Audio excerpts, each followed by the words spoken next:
The following program is brought to you in living color on NBC.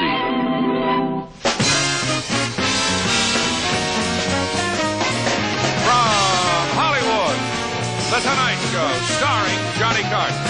This is Ed McMahon along with Doc Severinsen and the NBC Orchestra, inviting you to join Johnny and his guests, Bobby Darin, Orson Bean, Seals and Cross, and from the San Diego Zoo, Joan Embry.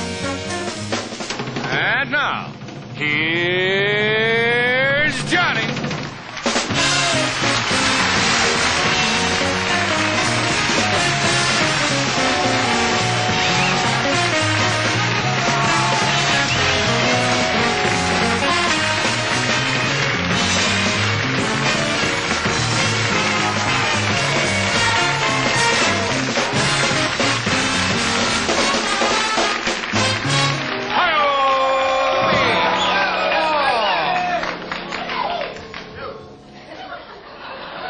Let us turn to page 200 in the hymnal. Sounds like one of Earl Roberts' audiences. Yeah. Yaha time. Whoopee crowd. It's like a group session during a coffee break or something. It's good therapy session is what I meant to say, but... You've been away. I've been away for a week. Every time I'm off the show, it takes me at least a show to get back on schedule. And sometimes it's hard to get rolling in white shoes. Don't you like these? They're lovely. Certainly, why not? You look like that guy that does Everybody Needs Milk, you know that.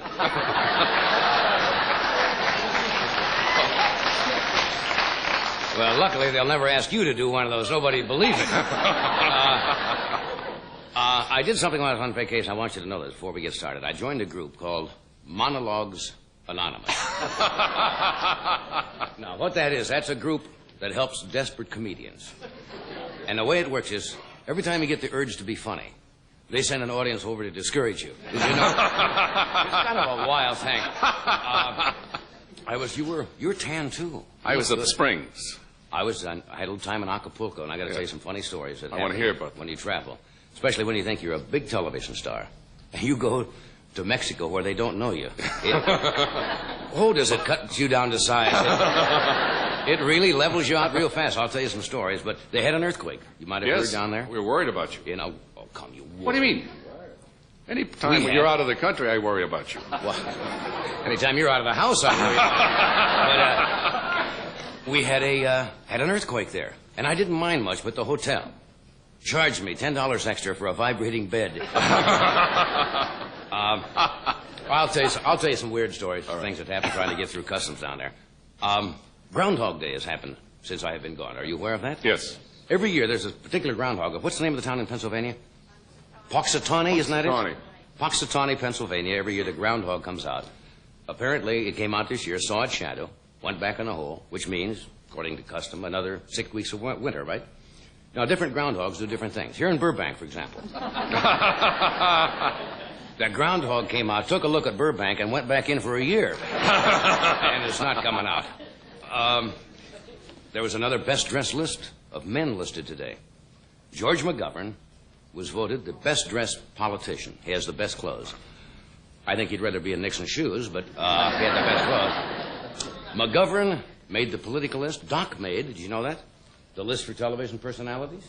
Hey. That's right. And Tommy Newsom. That's right. And Tommy Newsom got honorable mention in infants' wear.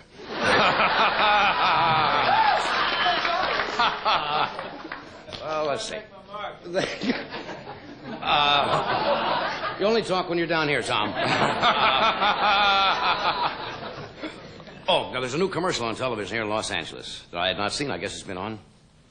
Sam Yorty's wife, Mary Yorty's wife, is doing a television commercial. Have you seen it? No. For blue chip stamps.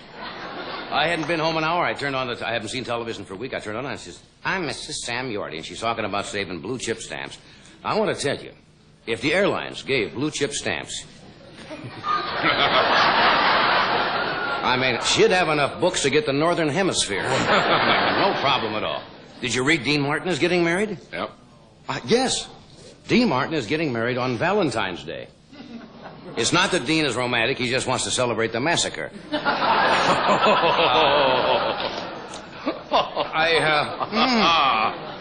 Can you see that ceremony?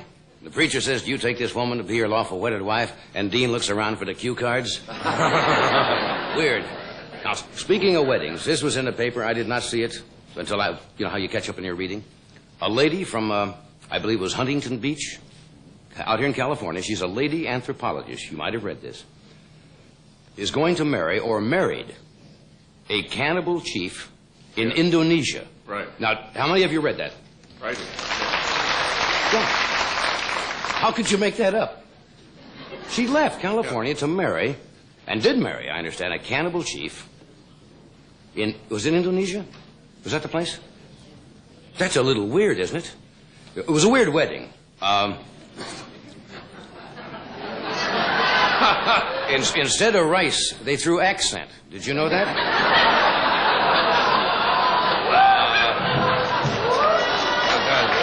Well, I'll tell you something. No, I want to tell you something. The chief... the chief doesn't seem to have any problems. Doesn't expect any problems with her relatives, because his side of the family ate her side of the family. Pretty well. Anyway, I'm sorry to giggle. I knew that was coming, you see. Tonight, we got a good show. We have Mr. Bobby Darin with us tonight. We have Orson Bean. Seals and Crofts are here tonight with some music. And the young lady from the San Diego Zoo, Miss Joan Embry, is back with some strange animals. What do we have tonight? Just give me any. A slender loris. We got a slender loris. Oh, great. Terrific. Remember her? Sure. Slender loris. Yes. Aye, slender loris. Toledo, 52. That's right. And a baby rhinoceros. I mean, a little teeny baby rhinoceros, which weighs about 250 pounds. For a rhinoceros, that's a baby. And what else do we have? Come on, help me. Oh, a visitor? El Moldo is visiting. Is El Moldo going to do his great Yes. mind reading act tonight? Yes. Okay, this should be a good night. Hi, Doc, how are you? Chief, We'll be with you in just 1 second.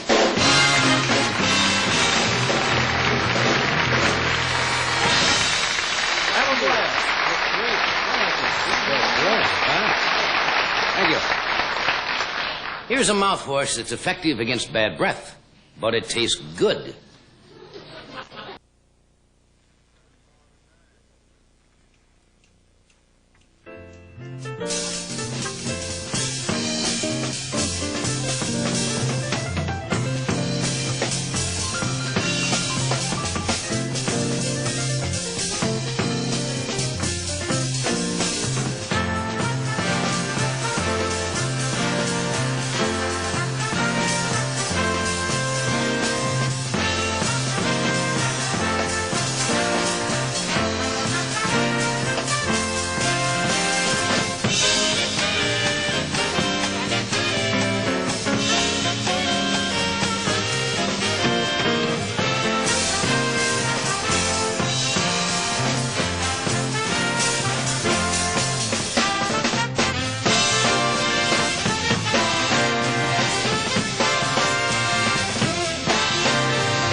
Ladies and gentlemen, may we have absolute quiet in the studio, please. Would you darken the lights, please, here on stage?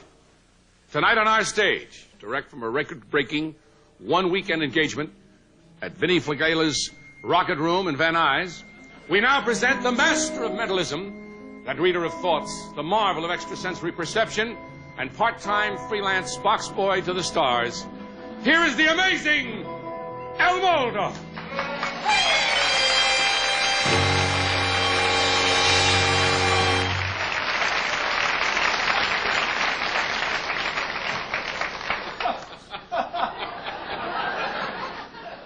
Yes, it was I.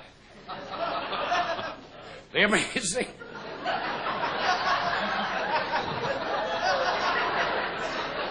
Here he is, ladies and gentlemen, the amazing El Moldo.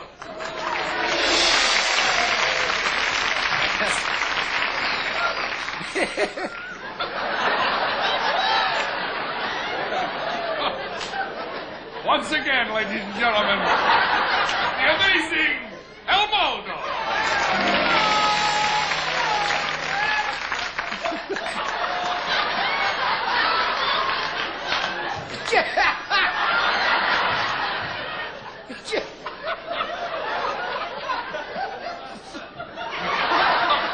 It is I,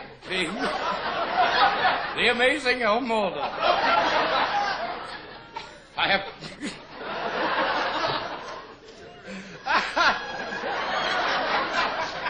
I have traveled the world over and brought back the mysteries of India, the wisdom of the Orient, the long-lost truths of Tibet, and some porno flicks from Santa Monica you wouldn't believe. Let us go on with it. May I assist you, El Yes, Moldo? I certainly could use some. All right. Yes. To begin with, would you tell me exactly how many bills you have in your pocket?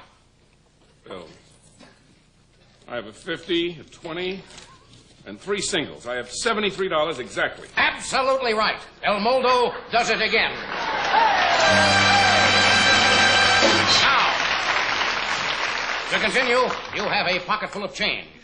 Yes, I do, right here. You don't have to make an evening of that. Just check the change.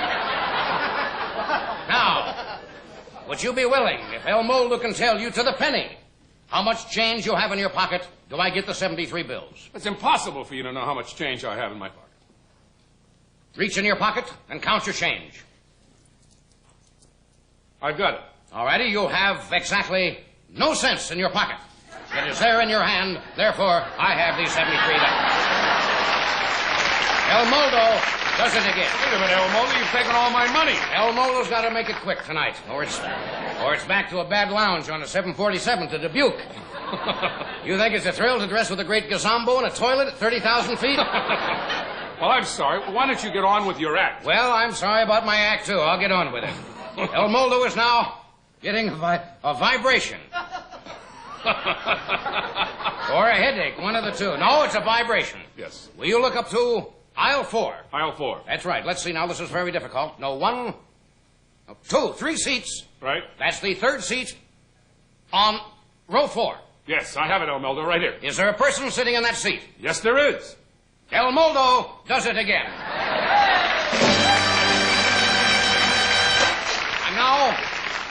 I'm now getting a message. 4th row. 4th row. Third seat from the right. From the right. There is a man in that seat without shorts. Wrong.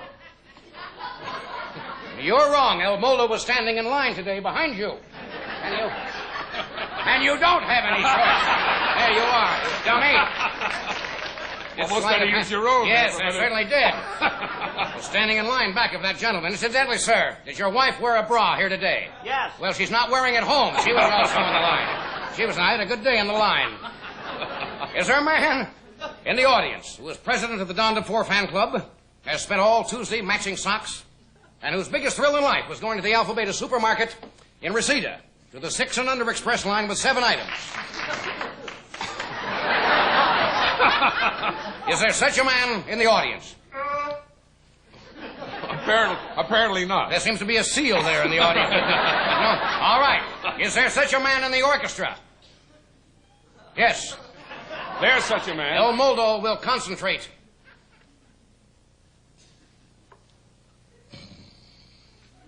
El Moldo. You fell asleep. Oh, well, El Moldo can concentrate on any given personality, but not on the absence of one. That's the problem right there.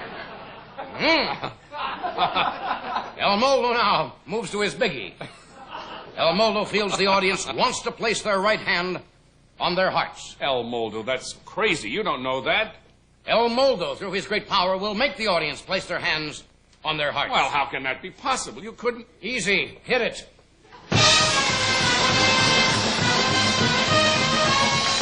El Moldo does it again. El Moldo, that's not fair. Is Marty Allen fair? Who cares about fair? It's a 1949 Terraplane fair. We're not talking about fair. We're talking about an act. All right. El Moldo, better do smooth segue to pitcher of water bit. Got any more money on you? No, I'm broke. Lend me $1. Now, you've got Let's everything. hock your tie clasp. Anything at all. I've had a bad week. Give me a check. El Moldo's famous disappearing water trick. Here is a pitcher of water. Yes? El Moldo pours water into a small glass. Watch closely and notice that not one drop of water spills over the side of the glass. El Moldo does it again. Wait a minute. Wait. El Moldo. That pitcher was empty. Great trick, two at once.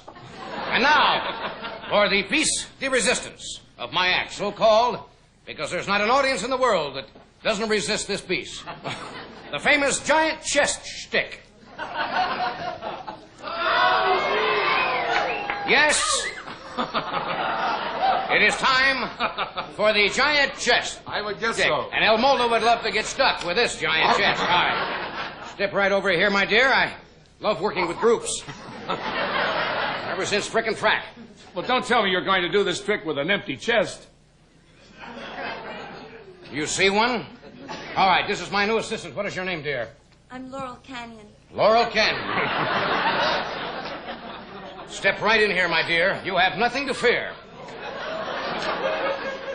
Are you sure these spikes won't hurt me? We'll soon find out. Just go into the cabinet.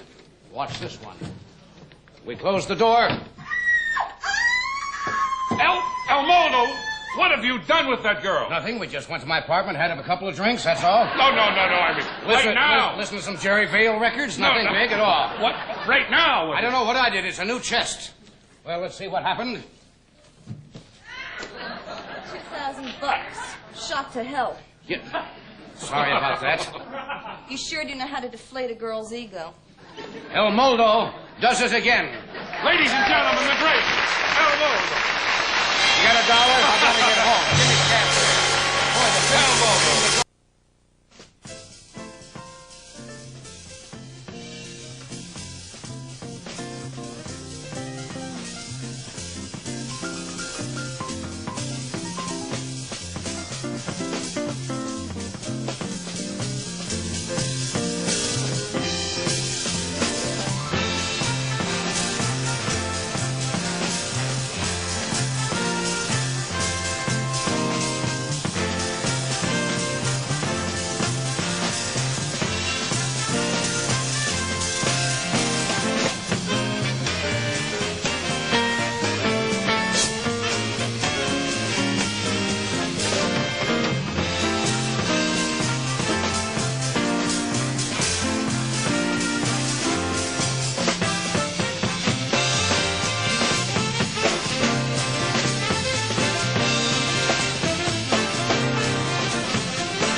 We're back. I got the giggles. I couldn't stop. Oh, that was one night on Karnak. Remember the both of us? We couldn't roll. We sat a couple years ago and sat here like two kids idiots. in church, giggling. Giggling, and we couldn't stop. It's like you get started. Well, anyway. It's nice to have you back. You look great, by the way. You look Thank rested. you. More rested than I've seen you in years. I feel great. I did really nothing this trip. You know, usually you plan and say, I'm going to do this. Joanna and I went to Acapulco for about a week. That's a lovely place. I haven't been there since 1960. You've been there before. Yes. First, I walk in, I think, gee, I'm getting away from television, and I walked over to the tennis club at the Acapulco Princess. Yes. It's a beautiful hotel. It's built like Mayan sculpture or something, and it's open from the... In other words, if you walk into the lobby and you look up to the top, it's all open. 16 stories. The windows are all on the outside, or the apartments, and you look up clear to the ceiling. And I walk into the tennis club, and there's a picture of you. First thing I see in Acapulco, I'm getting away from television. There's a picture of Ed McMahon with Bill Sweeney, the tennis pro. Right, yeah. You said you took some lessons from Some him? lessons. He's great. Very great. Guy from Boston. How about that hotel? That's just Tell him incredible. the story about customs. You trying to sneak something Oh, contraband no, into the no. I wasn't trying to sneak. You were sneaking something into Mexico or something out of Mexico. Now tell them the truth. No. Come on now. They're going to think I'm smuggling something illicit. I went down there, and first night I walked out, and the sky was incredibly clear. You know, you get away from the city, and you can see the Milky Way. And, you know, I'm an amateur astronomer. And I didn't bring my telescope. I just didn't think of it.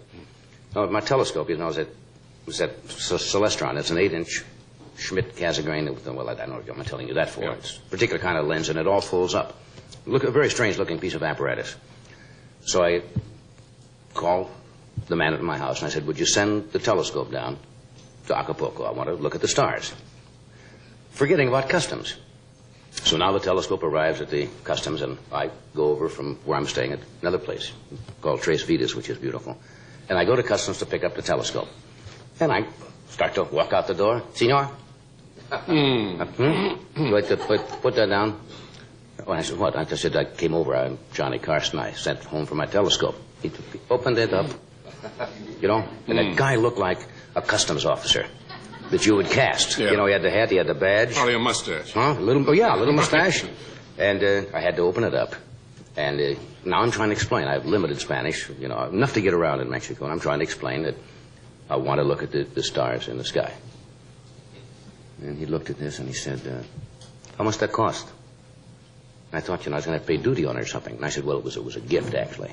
Yeah, he said, that's a nice gift, he said. But how much it cost if you buy it? And I told him. Now, I'm trying to convince him that it's just for my own personal use, you see, because they think if you're going to take something to Mexico, and rightfully so, you might sell it, and that's illegal. Now, all the people are coming off the plane from Los Angeles, and they're stopping me, you know, signing autographs. This fellow, of course, doesn't know who I am, and I'm beginning to wonder who I am also. So I figured it'd be no problem at all, you know. And he says, you must be very famous in the Los Estados Unidos. And I said, well, I do television work. And the people are falling down because they're all going right through customs. And you can't get through. They're saying, hi, how are you, Pedro? And they're walking through, and I cannot get through. So after about half an hour, I finally convinced him that this was just, you know, for a hobby. So now that's not really the finish of the story. The finish is I get the telescope at the hotel. I had forgotten to send the eyepieces that fit in the... So naturally, I cannot see anything without the eyepieces. So now I said, do I wish to go through this again? So I called back, and David at my house, you know, I said, would you send the eyepieces? Get a call from customs. They want $40. Import duty. Because if you take optical instruments in, like if you brought them to the United States, they didn't realize they were for the telescope. Now I got to schlep back to customs. Telescope. And I get another guy. Not the same one. This is another fella. He doesn't know he doesn't know from the telescope the first time. It was hysterical, trying to explain that the telescope and so forth. About a half hour. But they finally said, okay, it was all right. If it was only for your personal use. But that's lovely down there, and the sky was gorgeous. And Beautiful. went scuba diving, played tennis. Played with Don Budge and his wife. Remember Don Budge, one of the great tennis players in the world? Played doubles with him. And what else did we do? I got to tell you, the things you do. You took Spanish?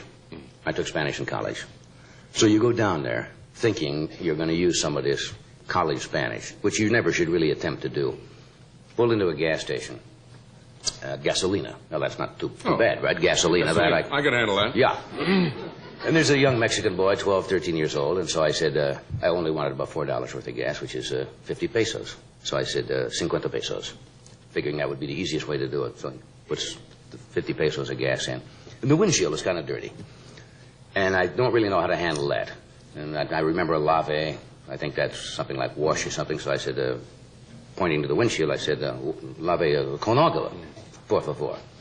And he reaches back, picks up a garden hose, turns around, and full force from about 10 feet away. Oh. We're in the car. Does the whole window, the hood, the roof. Oh. I got hysterical. I got it. And then he reaches in and he points to the thing and he goes. And I reach over and it worked great. That worked great. I don't know why they don't do that here when you go into an Arco station. Then turn it on there. You do that, you know. It was hysterical. Little things like that. And Joanna speaks no Spanish at all. We're driving down the Miguel Alamein Boulevard, which is the main boulevard in Acapulco. And she looks over in the beach. The Bay of Acapulco is beautiful. And she says, why don't we go over to that lovely place there and have a drink? And it was about 45 feet long and 20 with a thatched roof. You know, with one of those beautiful little beach things. So we drove over there to get a drink. And it says, El Baño de Público. The public toilets for the beach. That's what they were for men and women. But it looked great from the outside. So we did not stop there for a drink. We moved on. Oh, we had some crazy times. Great. We'll take a brief pause here, and we'll be back after this with Mr. Bobby Darin.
welcome back. I suppose the word versatile is often overused to describe performers, but Bobby Darin certainly is that. He's a fine actor, better actor than a lot of people really know, and he's a singer, composer, and his show is seen on NBC's Fridays at 10 o'clock. He's also in a new film called Mother's Day, which will soon be released. Would you welcome, please, my first guest, Bobby Darin.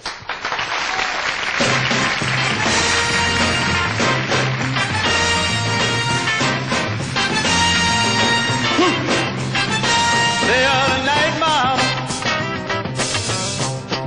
well, I lay sleeping. Yeah, I dreamt I held you. Oh, close by my side.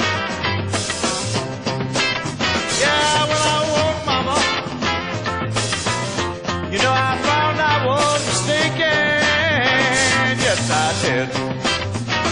Then I hung, I tell ya, hung my head and I cried. You're all my sunshine, my only sunshine. You make me happy, Mama, when skies are gray. Yeah, you never know, Mama, how much I love you. So please don't take my sunshine away. No, Mama, don't take. Oh, honey, don't take. Oh, Mama, come and get it. Oh, honey, don't quit it. Oh, come get all of it. Oh, Mama, make me love it. Yeah, Mama, come and get it. Oh, come on, get it. Look at that.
I was taking a bath on about a Saturday night. Rubbed up, just relaxing in the tub, thinking everything was alright. Well, I stepped out the tub, I put my feet on the floor, wrapped the towel around me, then I opened the door, and I'm a splish splash, jump back in the bath. How was I to know there was a party going on? It was rocking and rolling, bumping and soling, every jiving, trying to stay alive in the USA.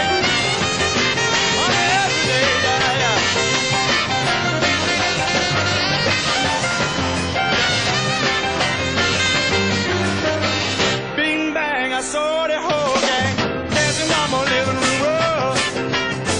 Flip-flop tables doing their bop. Hope Tina's had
Thank you very much.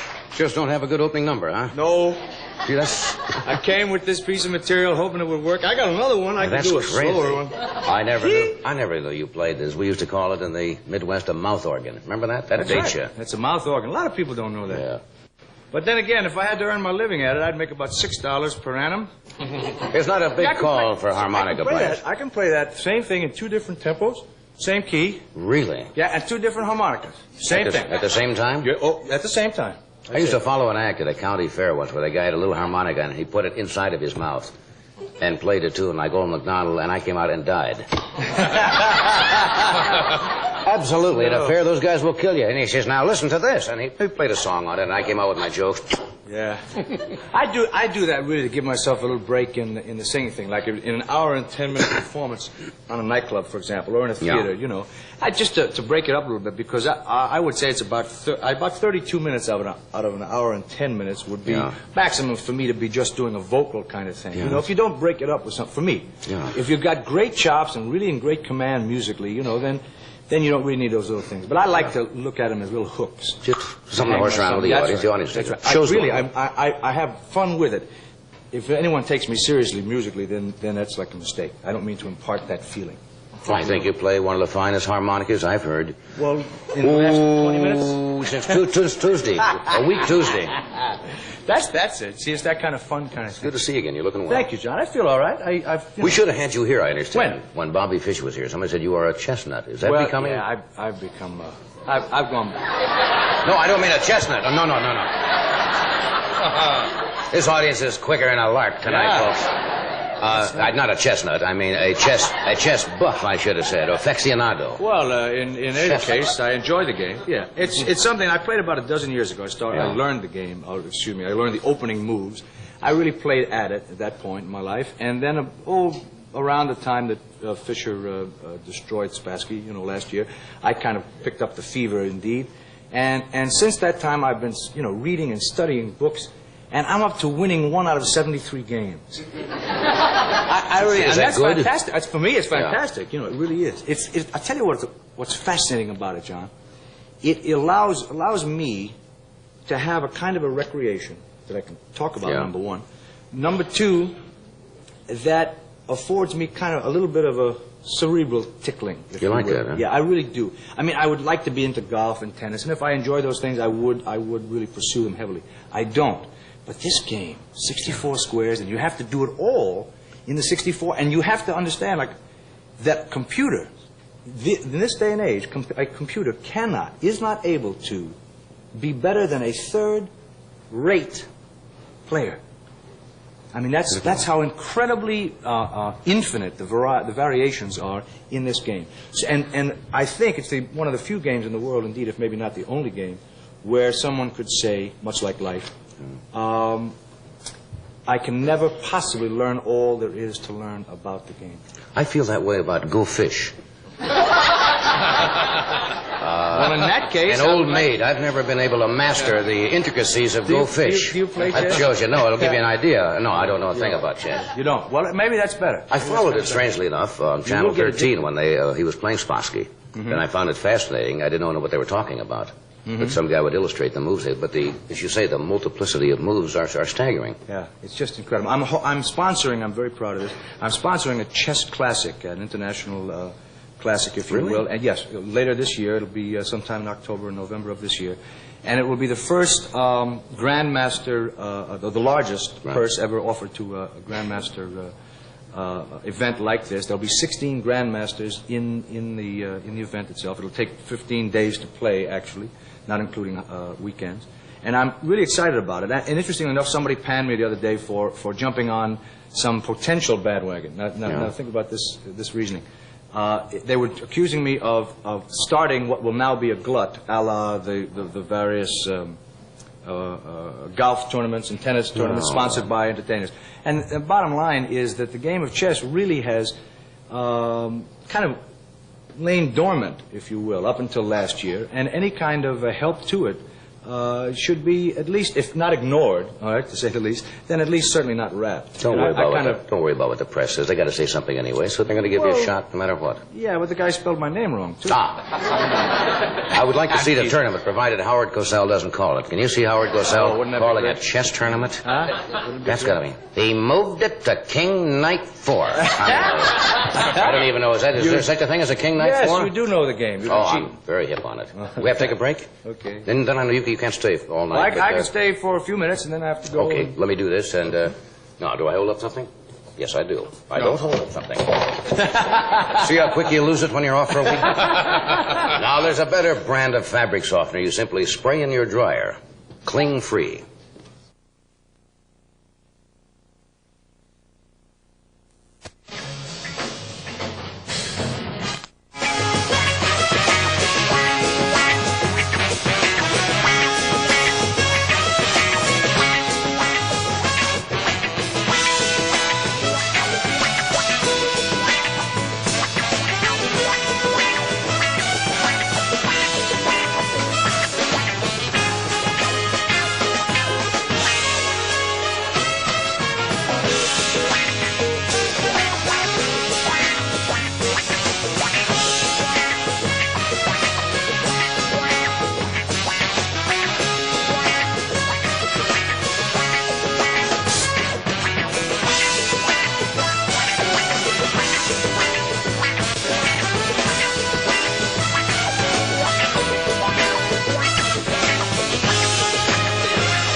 We're back. We're talking with Bobby Darin. Hey, your new show is doing well, isn't it?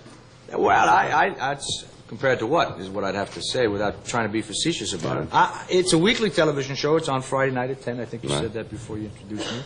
And I tell you, I'm really excited when I'm performing. I must say that television is not my idea of a happy land in which to work, only for the simple reason that it is difficult for my kind of person to compromise as heavily and as fully as indeed television insists upon.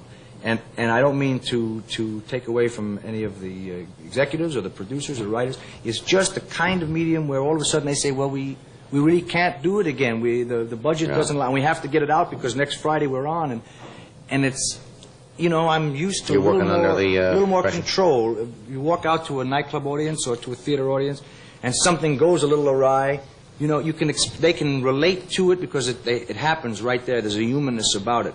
The tube seems to want to break up the rhythm between us, or between me at least, and the person at home. And I wish I could feel totally comfortable. See, here, where there's a live audience, I get that chance for the circle to begin, you know.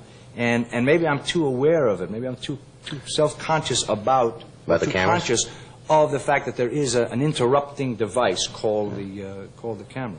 But I don't know. I think television is almost your most intimate medium, really. You really think so? Mm-hmm. Yeah. Isn't that fascinating? I don't. I don't know whether it's fascinating or not. No, it's just no. I mean, no. It's so interesting that you can feel that way, and obviously you're such a big hit on it. So I really respect. I feel comfortable with it. Yeah, but let me ask you this: you play, as I try to play, to the living, breathing protoplasm, the delicious human being sitting out there, and I choose to try to ignore that camera, don't you? You don't play the camera? I am conscious of it, but I'm not conscious of it. Well, maybe it's a question I think Thoreau once said that. I think so, yeah, but he was and they put him in a home. They're about to do that. See if I have that right now. You're conscious of it, but you're not conscious of it. Yeah, he was only on 3 weeks. And summer replacement show from the pond. Get the cable into the pond, right? So it's just a strange thing. If I get the chance to get used to it, I probably will refuse. And probably should. Yeah, I really feel That's very deep, I think. I don't know. No, it has nothing to do with depth. It has to do with feeling. That's all. I know what you mean. You know. Yeah. We talked about this once before, speaking of Walden. Your original name was Walden Robert? My real name is Walden Robert Casado. Right. And, hey, listen, it's one of the few times it didn't get met with a laugh.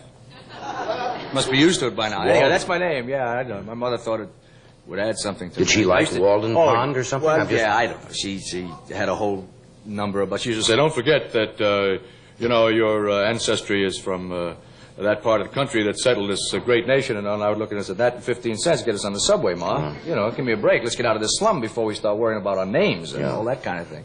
And she would say, slum, this is no slum. She had a marvelous idea. Thought she was rich. She really thought she was, She's a great lady. She thought she was rich. She had like 9 cents on home relief. That's truth. And all of us, I was in a cardboard box for a crib, the bottom drawer of a dresser for a crib. They thought they were wealthy. Oh, we're doing very well. Don't worry about it. And indeed, indeed, well, I was 12 years old. I was still in that crib. But indeed, there's always somebody who's poorer. So I guess and if you don't know the difference, I suppose the comparison. Well, I knew it. I must have been born with some kind of computer in my head because automatically I said, wait, this is. I mean, right. You said to me, I'm in a box. Yeah, I'm in a box. In a bind. That's a smart kid when you're lying in your 6 months. Says, I'm in a box. Well, no, somebody interpreted. Somebody had to translate. You know. Yeah, it's all nonsense. I wish you much success with the show, really, and I thank you for coming, and I look forward to the chess thing. Yeah, really. I'm going to have some fun with it, and those people who are interested in chess, I hope they'll kind of get behind it and support the I think it's going to have a resurgence. Thank you. Thanks for coming. Thank you, John. Thank you, Bob.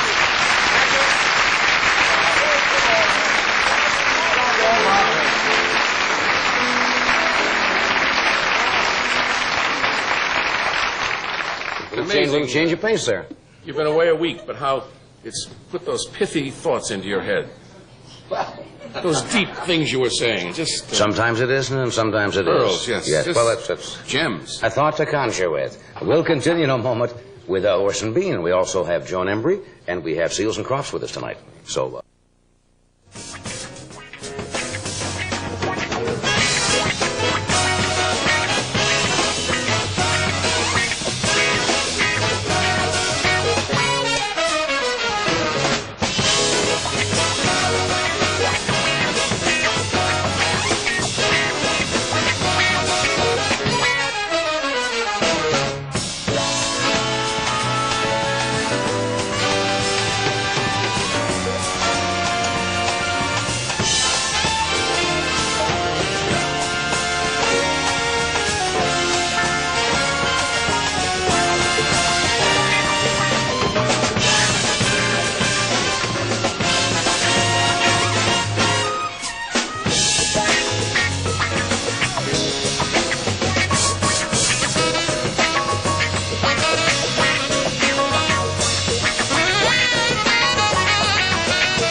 Orson Bean is with us tonight.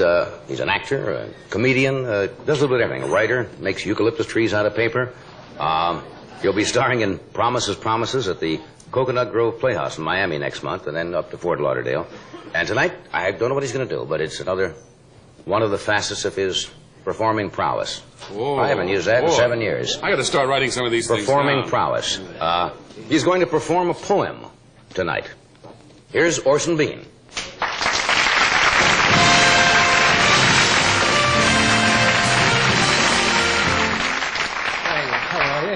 You may remember me. I formerly went on the screen under the name of Irene Dunn. I want to do a little poem which I've written. Or is it written? Well, here it is written. It's a little poem all about life in New York City and the IRT subway, the Interborough Rapid Transit. And it goes something like this. Something like this. It goes exactly like this. This is it. Last week I'm riding in the IRT, and this poor slob is sitting right across from me. So he's sitting in the subway, kind of slumped in his seat like a tired old dog, so dead, so beat. His clothes, his face, everything looks sad. And I'm thinking what a rotten life he must have had. So I look in his face, and what do I see? He looks like he's feeling sorry for me. But you don't know the IRT. The windows are filthy, the lights are dim. It was my own reflection, and I am him. Well, right then and there, I take stock of myself. Broke, no job, no prospects. Let's face it, I'm middle class. So what do? I whip out my copy of the Reader's Digest, and I read an article about how to be a success. It's called, I Upped My Income.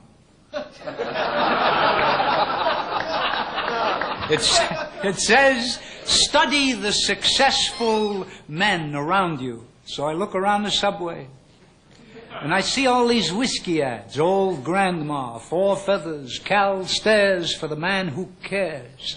And I see all these guys in the whiskey ads. Industrial giants, university grads, movie stars, big shots, executive types, and they're sitting there drinking and smoking their pipes. Look how they dress. They reek of success. The men who switch are famous and rich. They all drink whiskey and they're all on top. And I, like a schmo, never touch a drop. George Greps has switched to Calstairs, another one of these famous men. He sits by the fire in a wood-paneled den with the rugs so thick and the drapes so plush, and he sits there, a rich and powerful lush. So I'm sitting in the subway, and I start to think, who the hell am I that I shouldn't drink? So I'll take a drink like these fellas do, and I'll get my picture in the subway, too. I get off the subway, and I go to the Baidoui Bar and Grill. The place has a very distinguished air, and there's several men of distinction there, clustered in groups of 3 and 4, some on the bar, some on the floor. Bartender says, "What'll you have?" I says, "Listen, bartender, I've decided to switch. Could you mix me up something? I'll be famous and rich." He takes a bottle off of the shelf. He says, "Did you ever hear of a whiskey called Two Partners?" I says, "Yeah." He says, "This stuff is called sole ownership." He says, "Very private reserve, got a kick like a bear. 1 drink of this stuff, you're a billionaire." I says, "I'll get my picture in the subway." He says, "Buster, you'll be plastered all over the subway." I pay him. He pours. I reach for the glass. I'm ready to enter the upper class. I get a good grip. I stick out my lip. The first million's the hardest. I take a little sip. Hey, it's working. Lousy unions.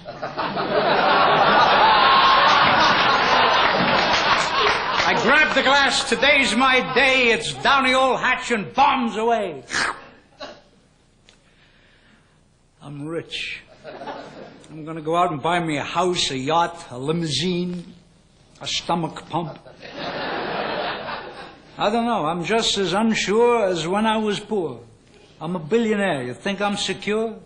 I just made my fortune. I just drank the shot, and I feel any minute I could lose what I got. Wait a minute. I took a drink. I'm famous and rich. What if people hear and they all start to switch? That's all we need, a fine state of affairs. 65 million unemployed billionaires. I yells, "All right, the lot of you, get out of the bar. Who the hell you think you are?" Glasses crashing, chairs are smashing, whiskey is splashing. Now nobody's going to get rich no more because the source of supply is all over the floor. I swim through the crowd and out the door. My limousine's waiting in front of the bar. 2 liveried chauffeurs stand by the car. In with the stomach, out with the chest. And I see in the car door a beautiful crest.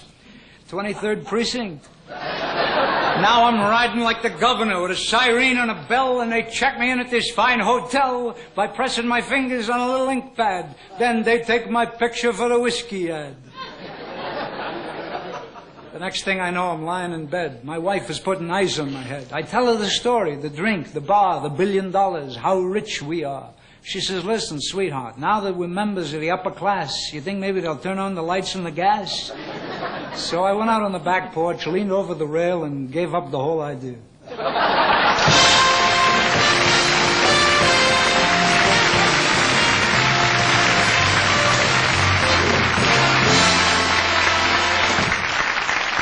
Good piece of material. I've never heard you do that. No.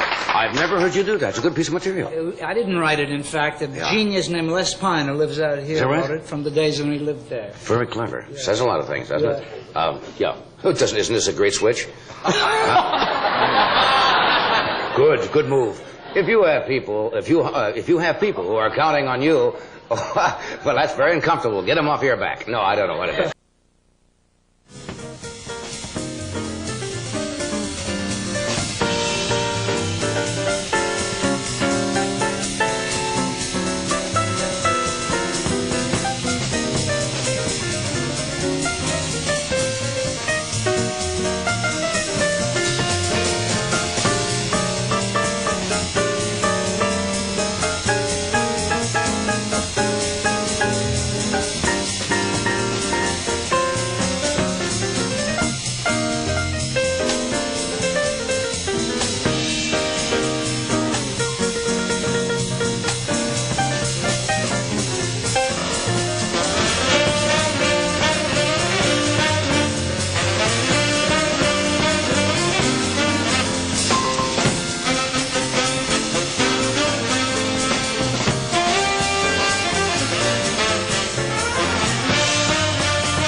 Travel arrangements by United Airlines, doing business in 113 cities. So you can too.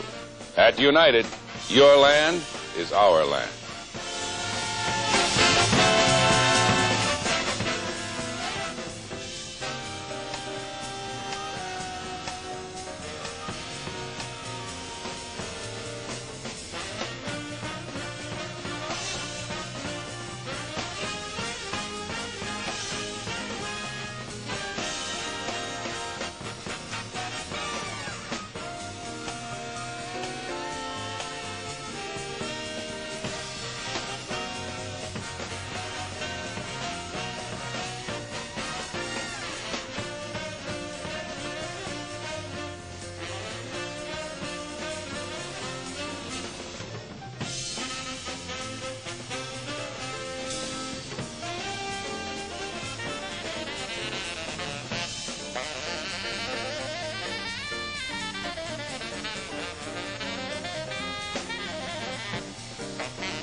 We're back. We're talking with Orson Bean. We also have the very talented Seals and Crofts with us tonight, and Joan Embry from the San Diego Zoo. You're still in Miami? You keep. Well, I never know where you No, are. well, we you keep moving. Bouncing around like a gypsy. Yes. We're still living down at the Palm Bay Club in Miami, but we're starting to discover. This is the second winter we've spent there, and it's, you know, the weather, of course, is glorious. It's like here, but without the SMOG.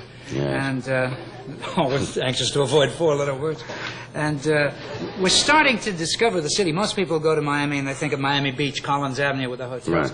But Miami is really an extraordinary city. We don't socialize a lot. Our main social life, we go up the block to kindly Salvatore and his pizza parlor and have a fine pie and a bottle of cheap red. But Miami is an extraordinary city that is built on and around water. And I'd never realized it's almost like Venice, parts of it. Large parts of it. Yeah, with the canals. All over the place. And like Bert Parks lives down there. There's a lot of actors. Mickey Rooney lives down there. As a matter of fact, Mickey Rooney just opened an acting school, which boggles the mind, doesn't it?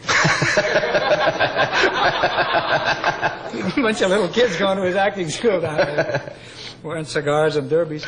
But Bert Parks can hop in his boat. He lives right on one of the canals. He can hop in his boat and go all over the city without ever getting in a car. I thought you were going to say right to Atlantic City for the Miss America thing with us. Right. And like there's a place down there called Coconut Grove, which is where the theater is, where I'll be. And that's like the Greenwich Village of Miami. There's interesting. There's a hippie community there. There's an art community. As a matter of fact, I was over there last week, and I brought you something. It was a sweet young girl sitting there. Looked like a fine, sweet young girl. And I said, "What are you doing?" She was painting something. She paints dirty belts. So I brought you one here. She paints? Yes, X-rated belts. But well, beautiful. Don't come in for a close-up. That's for you. Isn't that lovely? Put it under the I'll tell you. Sometimes it's kind of a tableau, a living tableau, isn't it? Is this really for me? That is. Are you you. serious? It's handmade and it's one of a kind, and that'll be. That's all. Be nice to wear in a closet somewhere. That's very, very nice of you. Do you have a brown paper bag I can take? That's a very talented young lady. She is. Sweet young thing. I think her name was Sharon.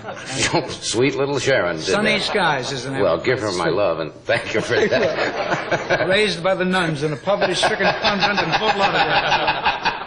But anyway. Do you ever travel a lot? Have you been to someplace like Mexico? Yes, I have been to Mexico. Do you love Americans who, again, I guess we're all guilty of it, who try to use the language when they have no need to use it? Yes. We were just leaving the airport. A big fella come up. I don't want to say big Texan because people always say a big Texan. But a big fella came up and he comes to the airport bar. And he says, give me some Cervantes. And that guy, you know, the Mexican boy with the no comprende inglés, you know. He says, a bottle of Cervantes. He meant cerveza, which is beer. Yes. And the poor guy, and he says, and then finally he gets real angry, and he says, beer! Yes. You know, but it's, you know, you want to go hide someplace because the guy thinks he's so right. The only saving grace is if you travel long enough, you find that other people's tourists are just as bad as ours. It's not only Americans. There's nothing worse than German tourists, for instance. Worse than Really? Texan tourists. But I did that once. I was in a hotel in Mexico City, and I was determined to speak Spanish. And I called down for room service, and I'm desperately saying, like, dos huevos pasa para el agua con jambon fritos on mantequilla. And the poor broad at the other end of the phone was trying to understand me and then answering me back. We went on literally for about 8 or 9 minutes like this, and finally I lapsed into English. And she said, you speak English? I thought you were with that Swedish party. Why didn't you tell me you speak English? What are you...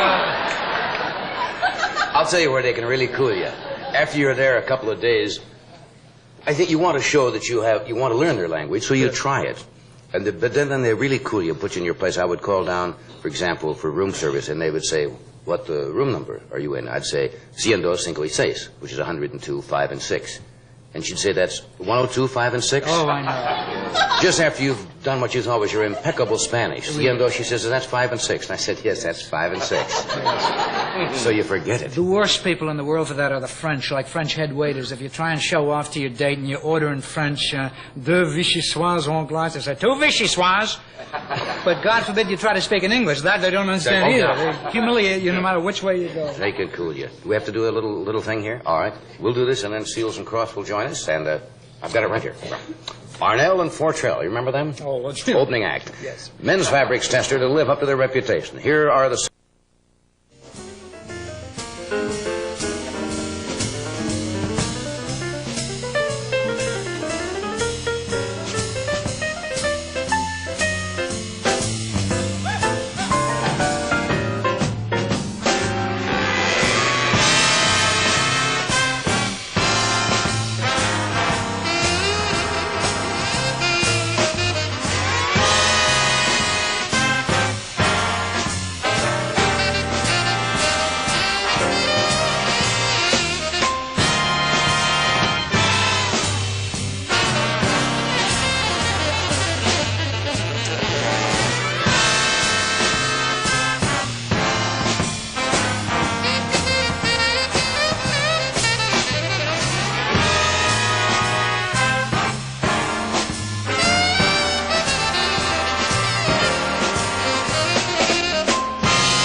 My next guests are two of the most popular young composers and performers in contemporary music.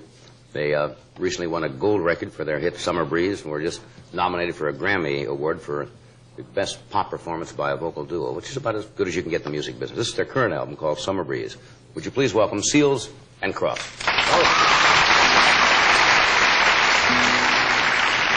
Thank you. Now, this song is a symbolic song about the prophet founder of the Baha'i faith, Baha'u'llah. We call it Hummingbird. 1, 2, 3. Oh, hummingbird, mankind was waiting for you to come flying along. Heavenly songbird, we were so wrong. We harmed you. Oh, hummingbird, lend us your wings, let us soar in the atmosphere of awe. Lift us up to the heaven of holiness, oh, source of our being.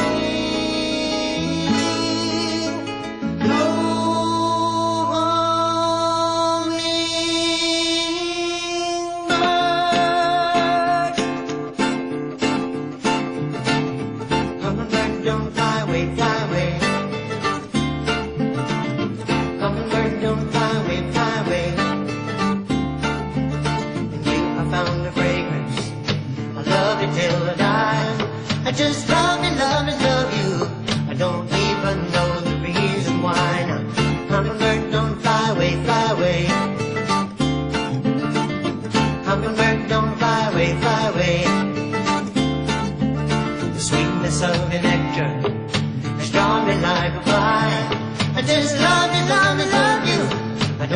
even know the reason why. Now, hummingbird, don't fly away, don't fly away.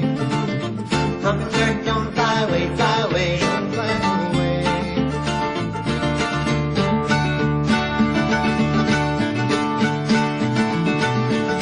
Haven't you noticed the days somehow keep getting longer, and the spirit voices whisper in us all?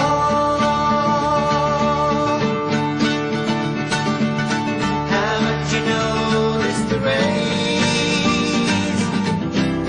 The spirit sun is stronger, and the new day is dawning for us all.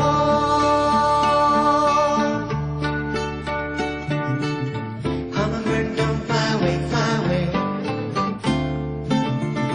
Hummingbird, don't fly away, fly away. Alas, here comes the gardener. He's come to till the flowers. The drought of understanding, wisdom, peace, and love is ours. Now, hummingbird, don't fly away, don't fly away. Hummingbird, don't fly away, don't fly away. Don't fly away. Don't fly away. Don't fly away. Don't fly away. Don't fly away. Don't fly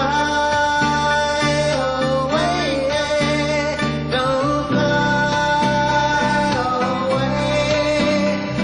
Don't fly away. Don't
Wanted to mention the number that the fellows did is from their album, Hummingbird, Summer Breeze. They're very talented Oh, yeah.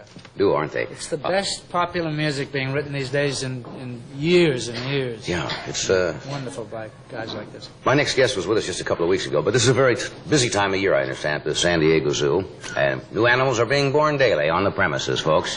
So we asked if you had a rhinoceros around, and she happened to have a new baby white rhinoceros, I guess, which is very rare. Have you ever seen one? Never. I've never seen one. But I understand she has something else before we look at the rhinoceros. It's kind of a build-up, so the rhinoceros is a big payoff. You just don't make a rhino out, you're blowing your whole act. Save the rhino for the... If you know anything about show business, a rhino always closes. Because the stage may not be fit. That's right. May not be fit for anything. Would you welcome Joan Embry? Hello, action. Of course. Not quite a lemur? Orson said a lemur, but is that from the same family of a... We had a lemur on once. This is a slender loris. A slender loris. Aye. It's like I can't get that out of my head. Slender loris. He's a nocturnal animal from India and Ceylon, and a member of the primate family. Why isn't he sleeping? Oh, that's right. He's nocturnal. He comes out at night. That's right. He's in his element. And he is very, he's very closely related to the lemur. And similar because of the facial structure. He's adorable. Is that a lot of anthropology? I've read that thought that this is kind of a link also between a man somewhere along the line? Well, there's a progression of development among various primates, and this one is not very high on the scale. The great apes would be the ones that would be more compared to human development. Slender loris. They live only about 7 years in captivity. There aren't too many zoos that do show them because they're nocturnal and they aren't out during the day for display. So how do people see them? Long. Well, usually by the type of enclosure. Some zoos are now going to Is that a comfortable position for him? I assume it is, or he wouldn't be doing that. He has a very close relative in the same family called the slow loris, and He really has little hands. Right. You notice how very slowly he moves. That's why the original loris was called the slow loris, and then he is more slender than the slow, so he's called the slender loris, and he has. People always go slow. That's right, in contrast to the fat loris, or the medium fat loris. He's strictly arboreal. They eat things like tree frogs and bird eggs, and in zoos we feed them fruits. Is he all right to touch? You can touch him, but he bites. Right. Well, then you've answered. You've answered my question, I think, very succinctly there. I'm not going to touch him then. I have to warn people. Why would he bite? Well, actually, they kind of grab a hold of you with both front appendages and then give you a good bite. What make him so mean? That's right. No, nobody explained that to me before. Just being a wild animal, just the stimulus. So they're not good pets or things like that, those. I wouldn't think so, because they are difficult to keep. They have a delicate diet and do not live long. Very interesting. I've never seen one before. They're kind of fun to watch because they are very slow, methodical animals. Well, they got a lot of time to do it in. All night In long. fact, you spend all your life on that stick, you know. You don't have to move too damn fast to see the... You could see that whole stick in an hour. You know, to think you're going to spend 7 years on that stick, you know. How would you like to wake up in the morning? I think I'll go to the other end of the stick. No, he has a whole big tree in his Yes, house. he's got a whole tree. I thought this was it for him. All right. Orson, do you want to hold the slender loris? All right. Well, what does this mean? Oh, we have some film. We're going to show you some film first of this white rhinoceros. How old is this little animal? We're going to see. He was born on December 11th. Does he bite strangers that hold his stick? No, we're talking... When he gets to this end, you just turn it When you get to the end of the stick, turn the stick around. He doesn't know where he's going. I got the trick now. You think he knows one end of that stick from another? You ought to know. All right, let's watch the monitors in the studio, and then you can tell them what's happening here, Okay. Joan, since I haven't the slightest idea. All right, here we are. You can see the monitors in the studio. Well, the animal was born at our wild animal park, and we had 20 that arrived in February of That's not a 71. rhinoceros. Well, we had to give a few of the surrounding animals found in the South African enclosure where we house the rhinos. They have about 95 acres to roam.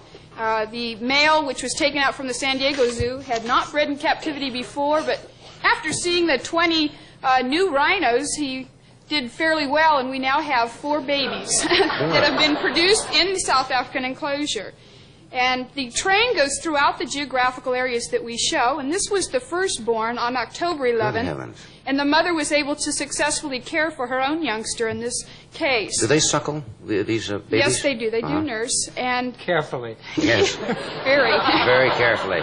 2 porcupines, The yes. second and third animals born were pulled because they were born in the evening when it was quite cold and weren't able to get their circulation going and move about. So we took them into the nursery and put them in a very large tub of hot water and put them in an electric blanket to get them going again, fed them milk. And this is Bender and playing with his trash can. That's one of his favorite toys. And he is the one that is here tonight. That's Bender, huh? Right, and he is being raised in what we call our animal care center, and we have also many young animals for the children to view and a paddock area. He gets a milk formula with no fat, non-fat milk, and also with carob syrup added to get... Everybody needs milk, even Bender. And he drinks about 8 gallons a day. He's fed every 2.5 hours. Yeah, turn your stick, Orson.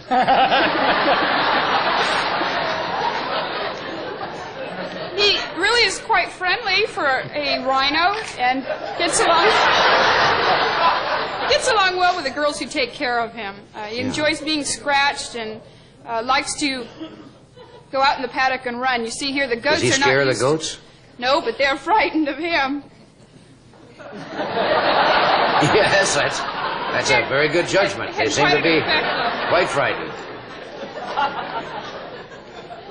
They just watch him intently, and as soon as he makes... They creep up on him, and then as soon as he makes a move, they all turn around and run. You wonder what the goats are thinking there, don't you?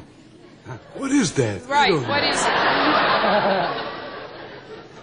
it? These were the 2nd, 3rd, and 4th babies born in the United States. There was one born in San Antonio the week before ours. And this is the first time that white rhinos have ever been born in captivity. How long are the goats going to live in captivity? Oh, they may not quite well. They're not used to that kind of a playmate. You can see that they're really quite agile when they run. I didn't realize they moved that far. They're nearsighted, aren't they? They can run about 25 miles an hour. They do not see well. Yeah. They have a good sense of smell and hearing. That helps them to follow the goats. That's right. Who needs to see with a goat? That's fascinating. It really is. That's a great zoo. Turn your stick.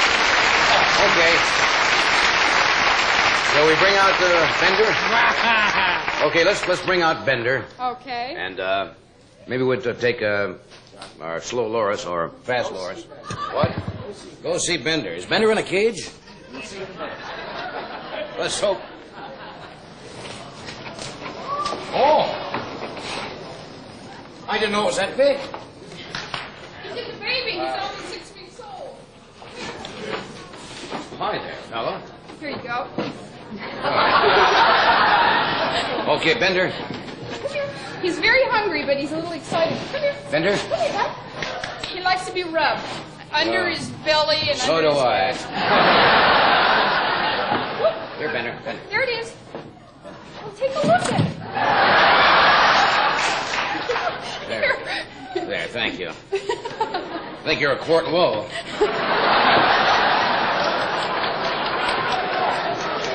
Where's his horn? Now, they have 2 horns, and when they're young, it has not started to grow yet, so you can't see very much of it. But it grows continuously, and it's made out of keratin, like your fingernails. Yeah, I see. And they get up to 62 inches long. What, the horn? The horn. That's the record length, 62 inches. I didn't realize that. So 5 feet. Don't the natives in Africa think it's an aphrodisiac and they grind the horn up as a powder or something? Yes, and for that reason, after the late 1800s, these animals became almost extinct. Better give me a fresh bottle. He's through this one. They're very fast. Where they get the expression horny. Yes. In 1929, there were only 20 left in the entire world. And there are now over 1,000, and we hope by raising them at the park to be able to supply other zoos. How big will this animal get to be? They get 6 foot 9 inches is the record. Good heavens. The males usually get up to about 6 foot 6 inches. They weigh 3 to 4 tons, like an elephant. About the size. Do they live long like an elephant? They can live up to 50 years. Normally, we haven't had whites live that long in captivity, but they could live to 50. He went through all of this milk. He loves his milk. He takes everything. He's not white. Why is that? What? He's not white, Chuck. No, white was from a Boer word which describes the square lip, and this is a distinguishing feature. That's it. Sorry about that. The white rhino is also known as a square-lipped, and if we can get his head up here, you can see how square the very front of his mouth is. Is that a boy? He likes to suck on your thumb. And the color of a rhino usually matches the color of the type of mud they roll in, but he is a little bit lighter than black. Than a black rhino. Okay, Bender. We'll see, is that a female or a male? This is a male. It's a male. All righty, we'll be right back. We'll take a break.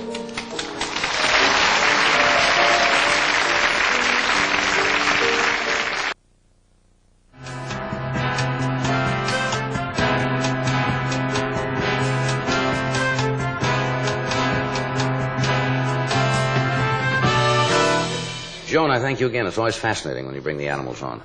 Thank you. Great zoo. Orson will be in Promises in Miami at the Coconut Grove starting when? Well, the last 2 weeks of March, and then in Great. Fort Lauderdale after that. For Great. Come see us again, will you? Good, I'd love to. Tomorrow night, Jimmy Stewart and his wife Gloria will be with us. Kenny Rankin, Charles Durning, Charlie Schultz, the creator of Peanuts, and the cast of You're a Good Man, Charlie Brown. We'll see you tomorrow. Good night.